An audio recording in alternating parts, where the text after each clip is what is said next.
தன்னை செதுக்கி செதுக்கி மக்களின் நாயகனாக இருக்காரு தனுஷ் சார். யார் சொன்னது அவர் நடிக்க தெரியும் அவருக்கு? Chennai Samartha Group of Institutions and Lexco Holidays presents Behind Notes Kara pre-release event supported by Milky Mist Ice Cream, powered by Dr. Srivarma Agil Tarum Ayurveda, VGP Marine Kingdom, The Chennai Mobiles, Electronics, Furnitures and Appliances. ஏனுங்க எல்லாரும் எப்படி இருக்கீங்க? எம்ஜிஆரோட கடைசி காலகட்டத்திலலாம் அவர் தான் தூண் மாதிரி கூடவே இருப்பார். ஐசரின்னா ஒரு படத்தில் நடிக்கும்போது எது கேட்டாலும் அது சரி அது சரி அது சரின்னே சொல்லிட்டு அதுலேருந்து அவர் பேர் அது சரி வயலன்னு சொல்லி வந்து அதுக்கப்புறம் அது ஐசரின்னு வந்தது. கரெக்டா சார்? அதெல்லாம் பயங்கரமாக கத்துவேன்னு சொல்லுவாங்க. ஏய் ஓடுற அங்கே போடா. ஏனுங்க எல்லாரும் எப்படி இருக்கீங்க? ஆஹா, ரொம்ப நாள் ஆச்சு கோயம்புத்தூர் பாஷை பேசி. ஒரு வருஷம் ஆச்சுன்னு நினைக்கிறேன். என்னுடைய படத்தில் பேசியிருந்தேன். நான் நிறைய கோயம்புத்தூர் பாஷையில் தான் படம் எடுத்திருக்கேன். அப்புறம் 85% மேல் ஜனநாயக கடமை ஆற்றிய அனைத்து உள்ளங்களுக்கும் நன்றி.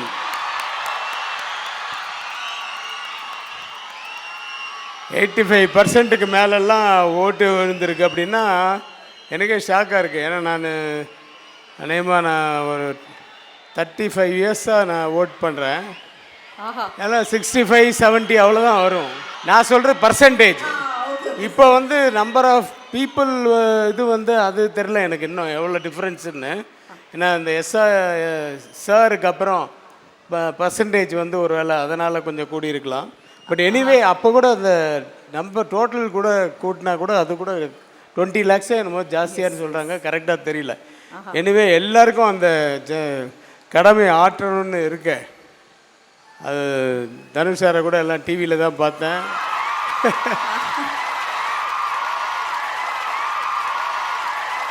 ஒவ்வொரு படத்திலுமே தன்னை செதுக்கி செதுக்கி இன்னைக்கு மக்களின் நாயகனாக இருக்காரு Dhanush sir. yet another movie with Dhanush sir.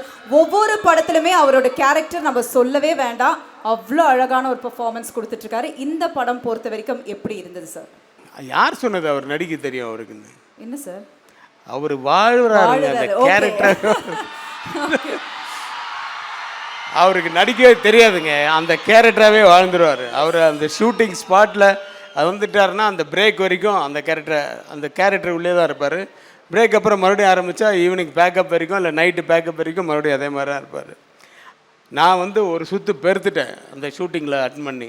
ஏன்னா தனுஷ் சார் வீட்டில் சமையல் தான் நமக்கு.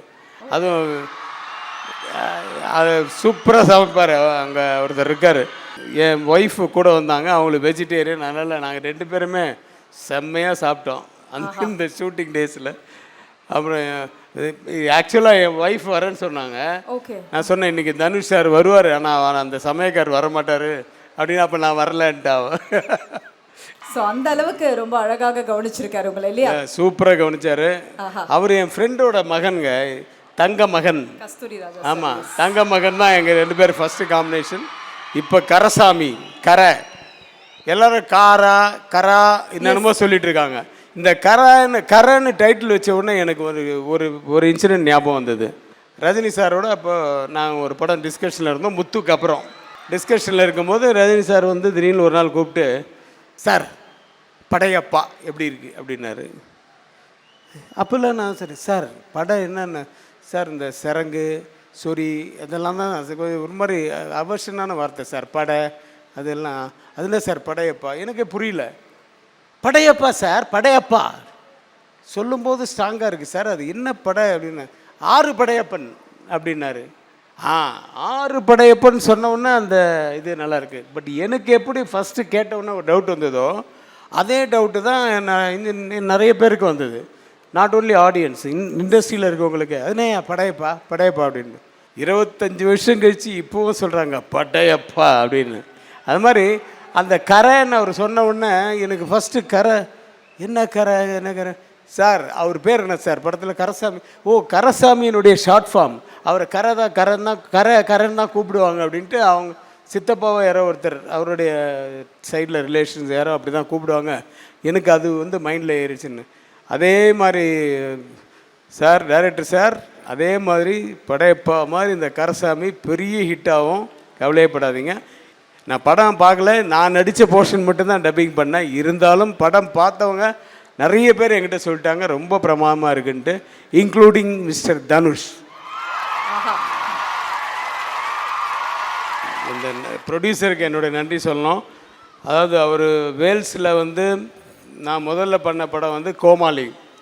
கோமாளியில் பிரதீப் ரங்கநாதன் நம்முடைய முதல் படம். ஆக்சுவலாக வந்து அவர் யார்கிட்டையுமே ஒர்க் பண்ணதில்லை. வந்து ஆஃபீஸில் நேராக ஒரு சேரில் இருந்து உட்காந்து கால் மேலே கால் போட்டு தரிஸ் காலை சப்ளாங்கோல் போட்டு உட்காந்துட்டார் மேலே தரிஸ் அந்த சேரில். ரொம்ப டிஃப்ரெண்ட்டாக இருந்தார். அவரோட ஆக்டிவிட்டீஸ் எல்லாமே ரொம்ப சாதாரணமாக இருந்தது. அவர் வந்து அப்படியே ஒரு கோமாளி ஒரு படம் கொடுத்தாரு. அந்த படத்தில் நடித்தேன், அது நல்லா போச்சு. அதுக்கப்புறம் அடுத்தது இந்த படத்தில் தான் கரசாமி இந்த இதை வந்து பெருசாக கொண்டு போவார் அப்படின்னு நம்பிக்கை இருக்குது. So thanks to mister Ishari sir. நான் அவரோட அப்பாவுக்கெல்லாமே ஃபேனு. ஏன்னா நான் நிறைய எம்ஜிஆர் படங்கள் பார்ப்பேன், சிவாஜி படங்கள் பார்ப்பேன். எம்ஜிஆரோட கடைசி காலகட்டத்திலலாம் அவர் தான் தூணு மாதிரி கூடவே இருப்பார். ஐஸ்வரி வேலன். ஐஸ்வரி என்னன்னு தெரியுமா உங்களுக்கு? ஐஸ்வரி கணேஷ் ஐஸ்வரி வேலன்னு சொல்கிறாங்களா, அது என்னன்னு தெரியுமா? சார் என்ன சார் கணேஷ் சார்? இல்லைம்மா, ஐஸ்வரின்னா அவர் வந்து ஒரு படத்தில் நடிக்கும்போது, ஒரு படத்திலே முதல் படத்திலே தெரில, எது கேட்டாலும் அது சரி அது சரி அது சரி அது சரின்னே சொல்லிட்டுப்பார். அதுலேருந்து அவர் பேர் அது சரி கணேஷன் அது வயலன்னு சொல்லி வந்து அதுக்கப்புறம் அது ஐஸ்வரின்னு வந்தது. கரெக்டாக சார்? ஐஸ்வரி ஐஸ்வரி ஐஸ்வரி ஐஸ்வரி ஐஸ்வரி அப்படின்னு சொல்லிட்டு அது சரி வந்து ஐஸ்வரி ஆயிடுச்சு. ஸோ அதனால தான் அவர் ஐஸ்வரி வேலன் சார். அவருடைய மகன் தவ புதல்வன். அவர் எத்தனையோ காலேஜ் கட்டியிருக்காரு. இப்போ வந்து சினிமாவில் நிறைய படங்கள் எடுக்கிறாரு. கொஞ்ச நேரத்துக்கு முன்னே டைரக்டர் சொன்னீங்க இல்லையா, அவர் வந்து ரொம்ப பேச மாட்டார். அவனோட ஒர்க்கு வந்து ரொம்ப கிறிஸ்டல் கிளியராக இருக்கும். கரெக்டாக சொன்னீங்க. ஏன்னா ரொம்ப பேச மாட்டார். தனுஷும் அப்படின்னு தான், ஸ்பாட்லலாம் சும்மா அனாவசியமாலாம் பேசிகிட்டே இருக்க மாட்டார். அந்த ஒர்க்கில் தான் கான்சன்ட்ரேட் பண்ணுவார். இவரும் ஒர்க்கில் தான் கான்சன்ட்ரேட் பண்ணுவார். ஆனால் டைரக்டர் வந்து மற்றவங்ககிட்ட பேச மாட்டார். எனக்கு லைட்டிங் கேப் இருக்குது, நான் சும்மா உட்காந்துருக்கேன்னா எங்கிட்ட மட்டும் வந்து பேசுவார். எதுவும் என்ன பேசுவார்னா, சார் இந்த பஞ்சதந்திரத்தில் 5 ஹீரோஸ் மாதிரி இருக்காங்க சார், 5 பேரை வச்சு பண்ணுறீங்களே, ஒவ்வொருத்தரும் ஆளாளுக்கும் ஒன்று சொல்கிறாங்க. சரி எப்படி சார் இவங்களெல்லாம் கண்ட்ரோல் பண்ணிங்க, எப்படி சார் அப்படி ஷார்ப்பாக உங்களுக்கு இதெல்லாம் வாங்க முடிஞ்சதுன்னு.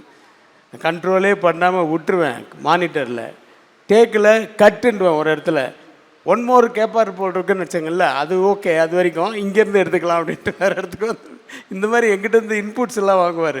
அப்புறம் தசாவதாரத்தில் எப்படி சார் இப்படி தான் நீங்கள் போட்டிங்களா 2.5 மணி நேரம் மேக்கப் போட்டு என்னை உட்கார வைப்பார். அப்புறம் மேக்கப் எடுக்கிறதுக்கு 1.5 மணி நேரம். இந்த மாதிரி தான் ஒவ்வொன்றும் இது.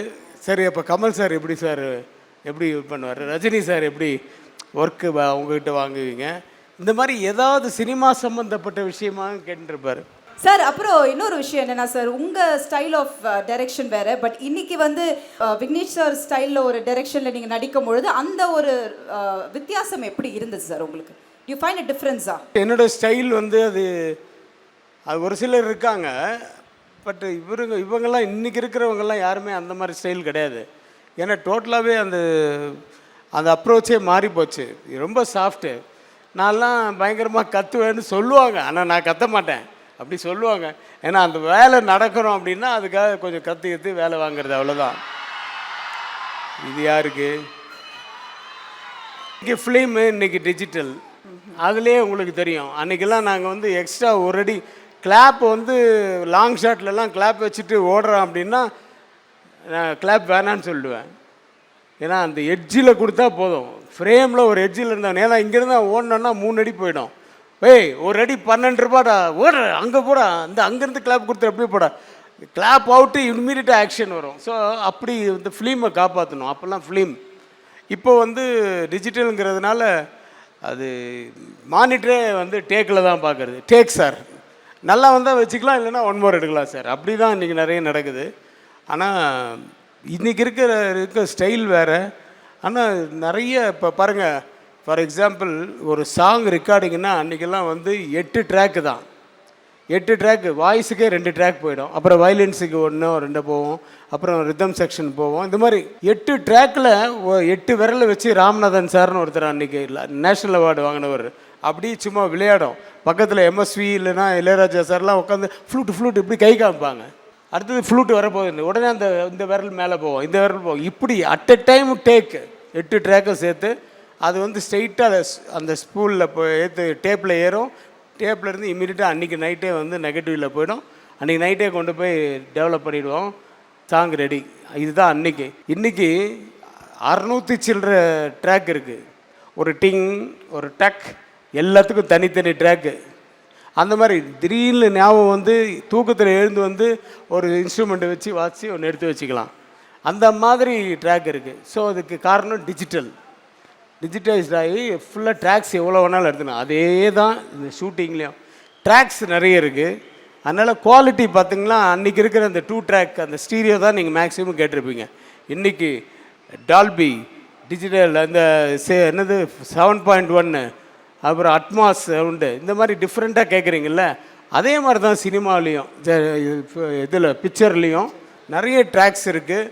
அந்த ட்ராக்ஸ் எல்லாம் ஒவ்வொன்றுத்தையும் நம்ம செதுக்கி ஒரு சிற்பம் வடிவிக்கிறாங்க. நிறைய பேர் ரொம்ப நல்லா பண்ணுறாங்க சின்ன பசங்க. Hats off to them. Thank you sir, thank you so much. நீங்கள் எப்படி அந்த படையப்பாவை பற்றி சொன்னீங்களோ அதே மாதிரி எங்களோட கரசாமியும் கண்டிப்பாக சூப்பர் டூப்பர் ஹிட் ஆகும் சார். Thank you sir. மீண்டும் ஒரு முறை உங்களுக்கு நன்றி. நன்றி. அந்த படமும் மிகப்பெரிய வெற்றியடைய எல்லாம் வல்ல இறைவனை பிரார்த்தித்து அனைவருக்கும் விடை சொல்கிறேன். நன்றி, வணக்கம்.